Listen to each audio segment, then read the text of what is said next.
সঙ্গে কাটা পেঁয়াজ থাকবে, মাঝে মধ্যে পেঁয়াজে কামড়। প্রচণ্ড খিদের সময় হঠাৎ হঠাৎ কিছু খাবার খেতে ইচ্ছে করে। আজ যেমন পরোটা মাংস খেতে ইচ্ছা করছে, অন্য কোনো দিন অন্য কিছু খেতে ইচ্ছা করবে।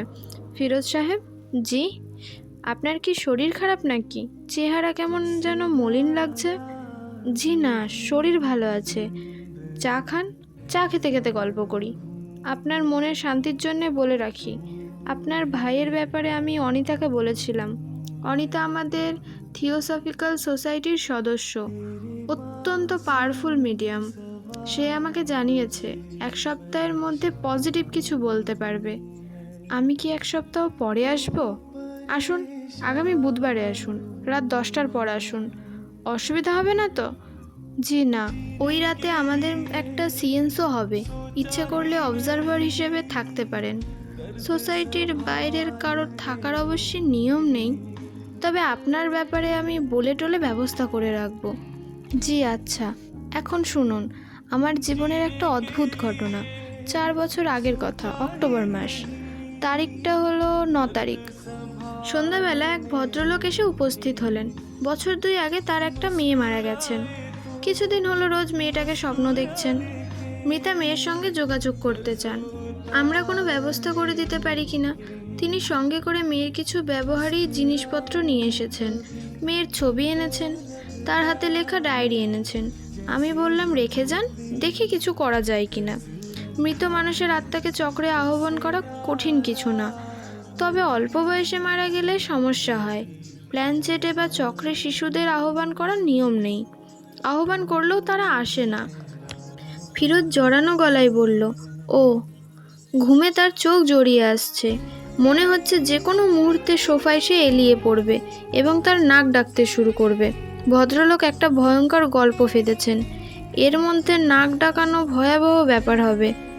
ঘুম কাটানোর কিছু পদ্ধতি সে ব্যবহার করছে, লাভ হচ্ছে না, উল্টা আরও ঘুম পাচ্ছে। সব পদ্ধতি কোনো না কোনো সময়ে ব্যাকফায়ার করে, উল্টো দিকে চলা শুরু করে।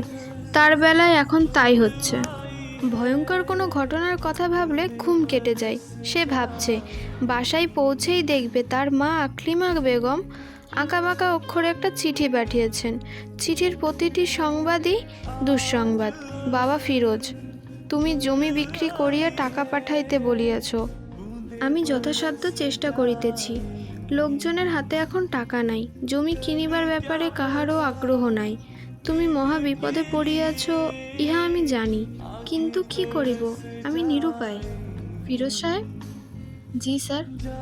আপনার জ্বরটার আসছে নাকি? চোখ লাল। বোধহয় জ্বর আসছে। আজ বরং উঠি, গল্পের শেষটা শুনে যান। শেষটা না শুনলে মনের উপর চাপ থাকে, এই চাপ মানসিক শান্তির জন্য ক্ষতিকর। তারপর কি হলো শুনুন। আমরা কয়েকটা সিয়েন্স করলাম এবং প্রতিবারই রিডিং পেলাম মেয়েটা জীবিত, মৃত নয়। বুঝতে পারছেন ব্যাপারটা? জি। আমার নিজের ধারণা হলো আমরা কিছু ভুল করছি। আত্মার অনেকগুলি স্টেট থাকে, নানান স্তরে তাদের বাস। পৃথিবীর কাছাকাছি যারা থাকে তাদের চিন্তাভাবনা দেহধারীদের মতো। ফিরোজ বাসায় পৌঁছালো জ্বর নিয়ে। তার ঝেপে জ্বর এসেছে। জ্বর আসায় একটা সুবিধাও হয়েছে, পরোটা মাংসের ব্যাপারটা মাথা থেকে চলে গেছে। এখন ইচ্ছে করছে কাঁথার ভেতরে ঢুকে পড়তে, দরজা জানালা বন্ধ করে কাঁথার ভেতরে ঢুকে কুণ্ডুলি পাকিয়ে যাওয়া, মোটামুটি মাতৃগর্ভের মতো একটা পরিবেশ তৈরি করে জন্মের আগের অবস্থায় ফিরে যাওয়া। এই স্টেটেরও নিশ্চয়ই কোনো নাম আছে। থিওসফিস্ট রাকিব সাহেব বলতে পারবেন। দরজা খুলে দিল ইমন।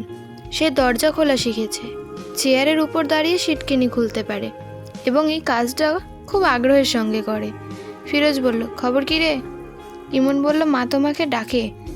ফিরোজ বিরক্ত মুখে বলল, মা আমাকে ডাকে কিরে বেটা? আমি তো এইমাত্র ঢুকলাম, ভাবি তো জানেই না আমি এসেছি। ইমন আবারও বলল, মা তোমাকে ডাকে। ইমনের মধ্যে রোবট টাইপ কিছু ব্যাপার আছে, মাথার ভেতর কিছু ঢুকে গেলে সেটাই বলতে থাকে। ফিরোজ বলল, যাচ্ছি, হাত মুখ ধুয়ে তারপর যাই। বুঝলি রে বেটা, শরীর ভালো না, থার্মোমিটার না দিয়েও বুঝতে পারছি 103 জ্বর। মা তোমাকে এখনই ডাকে। ফিরোজ সুরাইয়ের ঘরের সামনে দাঁড়িয়ে হতভম্ব হয়ে গেল। খাটে বিছানার সাদা চাদর রক্তে মাখামাখি, চাদর থেকে গড়িয়ে মেঝেতেও ফোঁটা ফোঁটা রক্ত পড়ছে। হ্যালো এভরিওয়ান, আমি বর্ষা। আমি আপনাদের অপেক্ষা গল্পের 9তম পর্ব পড়ে শোনাচ্ছি। আমার কণ্ঠে গল্পটি ভালো লাগলে লাইক, কমেন্ট, শেয়ার করবেন, ফলো এবং সাবস্ক্রাইব করে পাশে থাকবেন। বলে রাখি, আমি একটা ইউটিউব চ্যানেল খুলেছি, যেটাতে আপনারা আমার ব্লগ আর উপন্যাস দুই শুনতে পারবেন, দেখতে পারবেন। আমি এই পোস্টের কমেন্ট বক্সে লিংক দিয়ে রাখবো, একটু সাবস্ক্রাইব করে দেবেন। Bye bye.